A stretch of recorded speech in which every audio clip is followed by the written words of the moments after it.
Breaking news చూస్తున్నాం. పెద్దపల్లి జిల్లా ఓదెల మండలం గుంపుల మానేరు వాగుపై చెక్ డ్యామ్ ను రాత్రి కూల్చివేశారు గుర్తు తెలియని వ్యక్తులు. 31 కోట్లతో ఈ చెక్ డ్యామ్ ను నిర్మించారు. దీన్ని కూల్చివేయడంతో నీరంతా వృధాగా పోతోంది.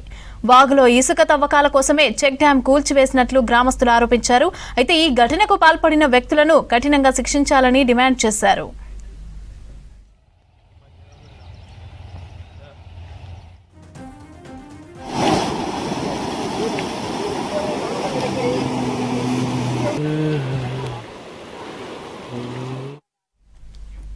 పెద్దపల్లి జిల్లా ఓదెల మండలం గుంపుల మానేరు వాగుపై చెక్ డ్యామ్ ను రాత్రి కూల్చివేశారు గుర్తు తెలియని వ్యక్తులు. 31 కోట్లతో ఈ చెక్ డ్యామ్ ను నిర్మించారు. దీన్ని కూల్చివేయడంతో నీరంతా వృధాగా పోతోంది. వాగులో ఇసుక తవ్వకాల కోసమే చెక్ డ్యామ్ కూల్చేసినట్లు గ్రామస్తులు ఆరోపించారు. అయితే ఈ ఘటనకు పాల్పడిన వ్యక్తులను కఠినంగా శిక్షించాలని డిమాండ్ చేశారు.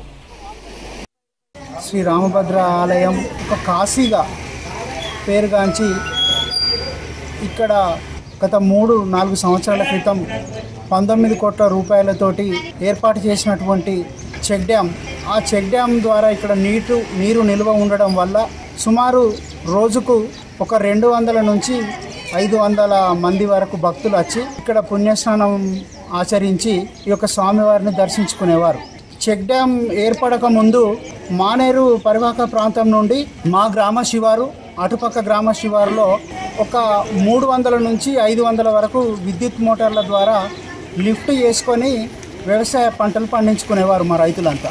ఆ క్రమంలో డిసెంబర్ నుంచి జనవరి వరకే ఈ మానేరులో ఉన్నటువంటి జలాలు ఇంకిపోయి జనవరి వరకు నీటి ఎద్దడి ఏర్పడి పంటలు పరిపూర్ణంగా పండేవి కాదు. ఈ చెక్ డ్యామ్ నిర్మాణం అయిన తర్వాత మే జూన్ వరకు కూడా సఫిషియెంట్గా భూగర్భ జలాలు నిల్వ ఉండి పంటలు పండి రైతులు సుఖ సంతోషాలతో ఉండేవాళ్ళు. నిండుకుండలాగా ఉన్నటువంటి మానేరు ఈ ప్రాంతం అంతా ఇవాళ తెల్లారి లేచి చూసేసరికి ఎడారిగా మారిపోయింది. అది కూలడానికి ఆస్కారం లేదు.